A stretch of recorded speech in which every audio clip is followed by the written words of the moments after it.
这是唯一一个给蝙蝠侠戴绿帽子的女人。他穿上黑丝，深情地看着旁边的小蝙蝠。男人听话地拿来一双高跟鞋，为老婆穿上了最撩人的衣服。可毁三观的是，他把妻子打扮得这么性感，竟然是和另一个男人去约会。表面上他们是无比恩爱的夫妻，却因生过孩子后产生了巨大隔阂。维克为了讨妻子欢心，便和他约定，只要不抛弃家庭，随他在外面怎么玩都行。进入舞池后，琳达主动脱掉了外衣，性感的身材瞬间成为了全场的焦点。可他却直接无视了维克，而是寻找上了今天的猎物。这个黄毛是他提前约定好的网友，两人一见面就抱在了一起。维克就这样盯着他们，虽然满心醋意，却一个字也没有说，因为只要他敢开口，换来的只有离婚协议。直到看着两人偷摸的离开，维克才悄悄地跟了上去。可看到的画面差点让他当场变身蝙蝠侠。即便如此，维克还是选择了隐忍。当琳达抬头望去的时候，竟然没有一点要收敛的意思。面对朋友的询问，维克只能说他们是很要好的朋友，能把男人做到这份上，也只有蝙蝠侠是独一份。没想到琳达越来越过分，竟然站在钢琴上跳起了秧歌，而维克始终站在旁边看着他胡闹。所有的朋友都把他当成了笑柄，却没有一个人戳破这层关系。没想到黄毛竟嚣张地找到了维克。I want to tell you two things, okay? Okay. I really want to repay you for your abundant hospitality. You and your wife, as, stranger to the area. Sure. You both been really cool. Really cool. A second. Huh? The second thing you wanted to say? Oh, man. I wanted to say you're a brick. For how nice you are about me seeing your wife. Seeing my wife. It's good to have a friend. 这可是赤裸裸的挑衅，哪怕他脱掉了战衣，蝙蝠侠的眼神也不是一般人能够直视的，直接让我想到对象生气的眼神。他是我在探探上认识的，温柔好看，脾气还好。探探上超多爱看剧的小伙伴，上来就可以直接开聊，完全不怕没话题。如果你也想找个女伴，赶紧去探探上试试啊！维克给他讲了一个故事，前几天镇上失踪了一个叫马丁的男人。 He saw a lot of my wife. What does that mean? He started seeing a lot of my wife. You're suggesting They were friends. you want me to believe you did something to Martin McRae? I killed him. 这可不是单单的威胁，而是赤裸裸的恐吓。看着维克云淡风轻的样子，黄毛差点就吓透了尿不湿。他1分钟也不想再待在这里。琳达看到他后追了上去，维克也悄然出现，看着对面的煞星，把我的胆子借给他，他也不敢再勾引别人家媳妇。从酒会出来后，琳达问出了心中的疑惑，维克否认了吓唬黄毛的事情。一路上两人都有点闷闷不乐，也有着各自的小心思。回到家后，琳达更是把他赶出了房间。第二天一早，维克就准备好了早餐。琳达总是一副理所当然的样子，就连女儿也需要维克来回接送。虽然琳达不知道珍惜，可他帅气的外表总能吸引异性的眼光，但维克唯独喜欢妻子那一款。无所事事的他找到了2个好友聊天，两人都在讨论维克昨晚的做法。他却再次否认自己威胁了黄毛，但昨天的事很快传到了琳达的耳中，她指责丈夫就是一条毒蛇。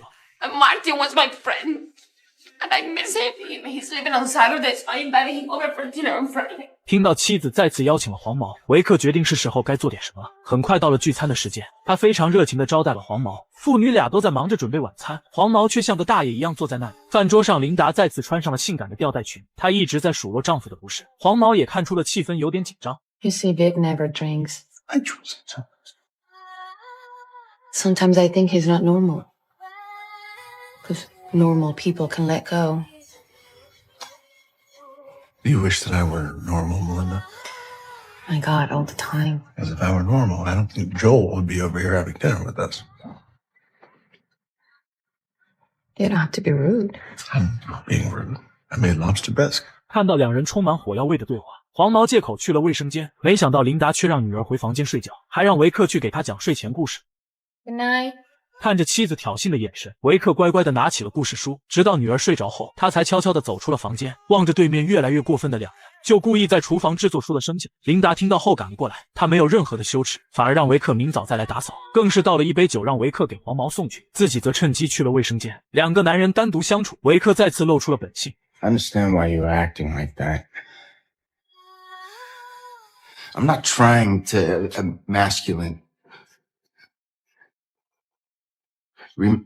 remasculate you. What? I mean, don't you want to apologize?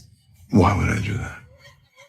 Because you said you killed Martin McRae. You can't apologize for that, Joe. I did kill Martin McRae. I hit him with a hammer. 再次听到维克承认杀了人，黄毛又一次吓呆了。 Let's go. 谁能抗衡这样的压力？黄毛只能灰溜溜的第二次逃离了。第二天，一家三口去参加了一个聚会。这个老头是个作家，他想要把马丁失踪的事情写成小说，这也自然让两个男人之间充满了火药味。因为维克总是喊狼来了，到哪都说是自己杀了马丁，这反而让镇上的人感觉是个玩笑，唯独唐尼把他当成了真的杀人犯。维克听到后淡淡的看了他一眼，周围的居民都说这是个玩笑，才暂时化解了尴尬。等聚会开始的时候，琳达又放飞了自我，那衣服就差没直接脱掉了。所有人的目光都聚集到了他的身上。维克见状也是心生一计，他邀请旁边的女人一起跳舞。这一幕被旁边的琳达看在了眼中，见到维克非常开心的呲着大白牙，他表面一副无所谓的样子，其实笑容已经逐渐僵硬。聚会结束后，琳达有点按捺不住了，她主动打开了话题。You look like you were having fun dancing with Kelly Wilson. 维克越是风轻云淡的回答，琳达就越揪心，这就是自私的占有欲，只能州官放火，不许百姓点灯。最后，琳达终于按捺不住，主动坐上了主驾驶。本以为这一夜过后，两人的感情会逐渐缓和，可维克突然接到了一个催债电话，经纪人说上周的消费超额了3000美金，而这张副卡却在老婆的手中，收钱的是一个教钢琴的私教老师。于是他马不停蹄地赶往了这个地点。当看到钢琴男的长相后，维克已经明白了一切，显然妻子还在玩着他的狩猎游戏。而此时琳达也刚好走了过来，她直接脱掉了碍事的外套。维克见状无奈地叹息了一声，两人一直在餐厅里眉来眼去，他只能愤怒地离开了这里。回到家后更是发现了妻子摘下的婚戒。等琳达回来后已经是后半夜了，维克却收起了所有的愤怒。 Where'd you go? To have dinner with a new friend. I think you're gonna like him. And then I don't remember what we did, but it was really awesome. 看着这个酒蒙子，我真想一拳塞死他。但维克还是像以前一样温柔，只是这次的话却带着点提醒。他告诉琳达，警方已经找到了马丁的尸体。Are you? 维克并没有回答，而琳达似乎已经猜到了什么。第二天，他送女儿上学的时候，恰巧看到钢琴男拿着花朝自己家方向走去。他感觉这个男人比黄毛还要难缠，果然和他猜的一样，只是这一会儿的功夫，鲜花就已经插在了家里。维克愤怒地把他丢进了垃圾桶。事后，他故意邀请好友去了这家餐厅吃饭，还借机和钢琴男打了声招呼。胖黑看到男人的长相后，也为维克担心了起来。You been giving Melinda lessons? Oh, you've been giving Melinda lessons. Yeah.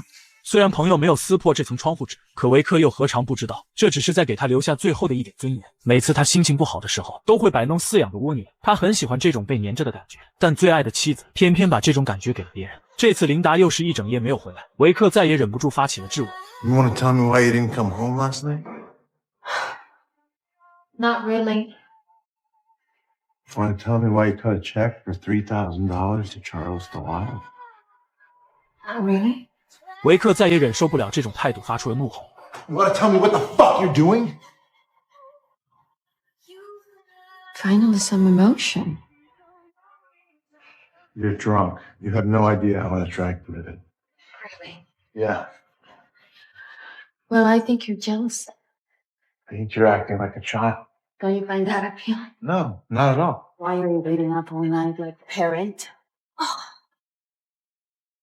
Is that what I'm doing? what do you want to know? Where I was? What I did? Because I'll tell you everything. I'm not interested in the details, Melinda. Well, now you're really full of shit. Really? You want to know if I'm fucking him? Ask me. I live to bruise.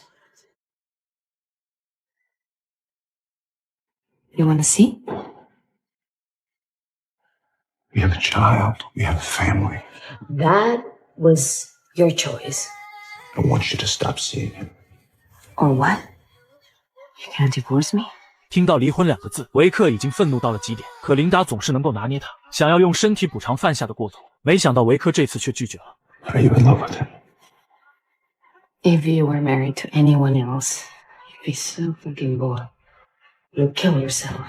琳达就仿佛是上天派来折磨他的恶魔，不知道维克到底曾犯了什么样的错误，才造成了今天的局面。闲不住的琳达第二天又在家里举行了一个勇士派对，还偷偷约来了钢琴男。维克看到他的第一眼，先是错愕，然后变成了愤怒。本以为昨天吵了一架会让妻子收敛一点，没想到他却当着所有人的面介绍起了新朋友。维克就这样死死地盯着两人，看着妻子在舞池中扭动着身体，他也彻底动了杀心。琳达也发现了他的表情变化，再次用出了那招无敌的媚术。他总是那么容易满足，露出了笑容。琳达仿佛每次都在刻意炫耀，把认识的新朋友都介绍给了维克。他表面上慷慨大度，可转头就满脸惆怅的来到了外面，死死的盯着琳达在泳池里和别人戏耍。这时天空突然下起了大雨，所有人都往屋里跑去，只有维克还坐在大雨中独自凌乱。此时泳池里只剩下了钢琴男和他2个人。这一幕恰巧被作家唐尼看到，维克环顾四周，确定无人后，终于露出了杀意。2分钟后，他淡定地回到了屋里，只有唐尼看出了他的异样，而泳池里却飘起了钢琴男的尸体。琳达迟迟不见他的出现，便走出了屋子。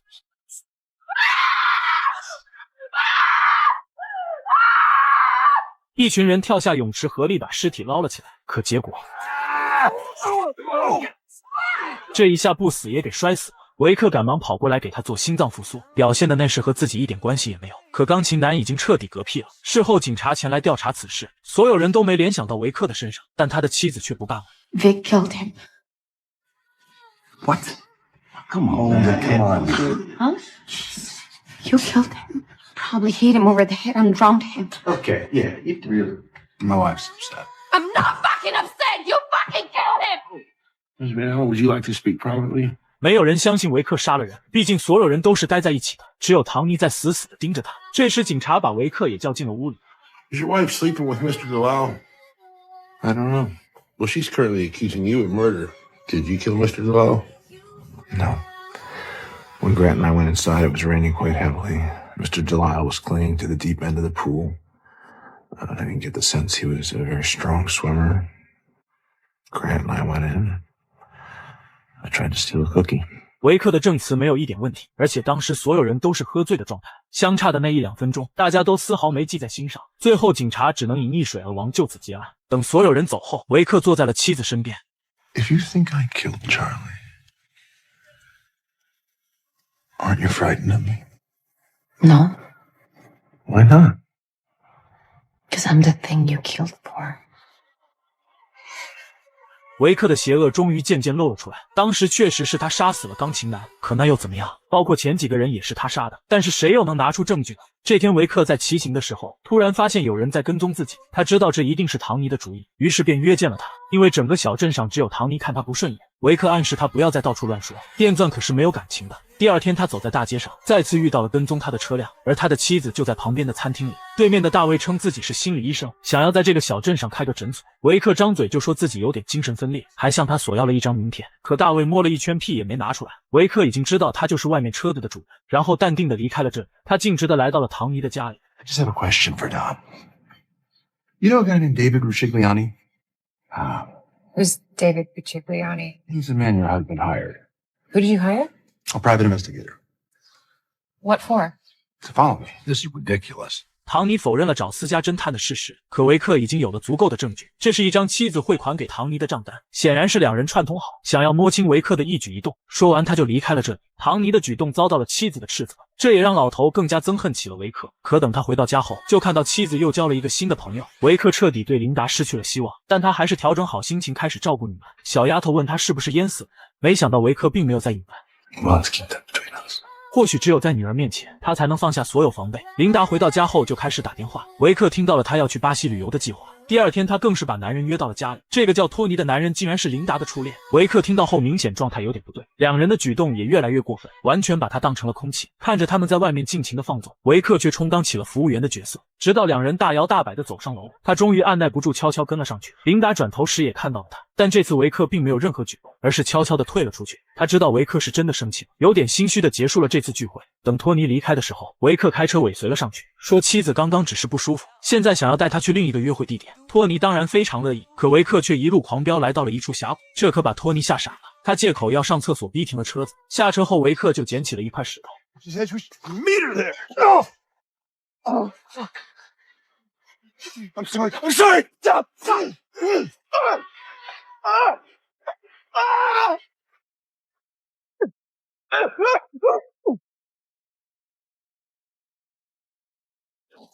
托尼直接就被摔打掉了，连一点挽回的余地都没有。维克把他的尸体拖到了水里，然后在他裤子里塞了一颗石头，感觉还不放心，又解开了自己的腰带，抱了一块更大的石头绑在了上面，怕托尼的身份会暴露，还拿走了他的钱包，最后才把尸体拖进了深水区。做完一切后，维克才淡定地往家里赶去，他当作什么都没发生过。进门的第一件事就故意问托尼去了哪里。I don't know.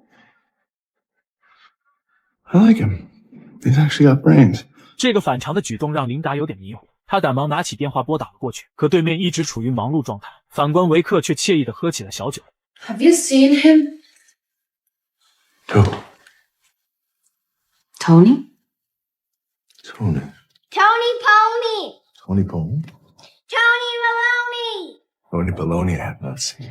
虽然女儿的捣乱暂时躲过了追问，可琳达突然说要去野餐，而且目的地就是出事的峡谷。维克虽然有点惊讶，但想到石沉谷底的尸体，也就同意了这个建议。两人也难得享受了一次约会，他还特意给琳达准备了礼物。这时女儿突然跑到了水边，维克只能追了上去。当他抬起头时，突然看到尸体飘了上来，这可把他吓坏了。他以工作为由把妻子哄了回去，但琳达的围巾却忘在了峡谷。维克说等下他自己再回去取，于是就把两人送回了家。接着他就马不停蹄地赶了回去，可留在家里的妻子却发现了一个钱包，这正是托尼留下的。他知道托尼一定像前几个人一样被杀了。等维克来到峡谷的时候，看到尸体还在原来的位置，总算松了一口气。他用木棍想要把尸体按进水里，不料来锻炼身体的托尼突然出现。Hey there! Hi.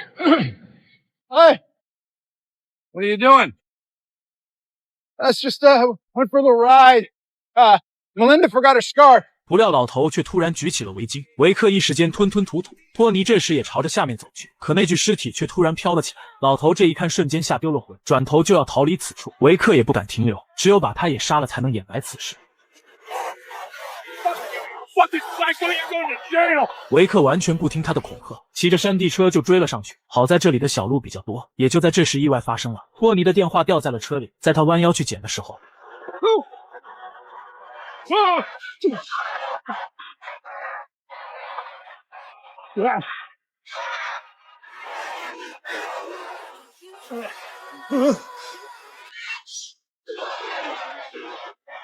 这下连掩盖都不需要了，完完全全就是驾驶失控。维克站在悬崖上看了许久，确定托尼已经丧命，他才潇洒地朝家里赶去。可等回到家后，妻子早已在这等候多时。琳达没有追问任何事情，而是留下了一句话 I saw Tony. 说完，他就转身朝楼上走去。维克也知道事情已经暴露了，但没想到的是，琳达竟然烧掉了托尼的证件。这个结局是不是出乎了所有人的预料？难道是他回心转意了，还是说这两人一直都是夫妻当屠夫？那下一个受害者又将是谁？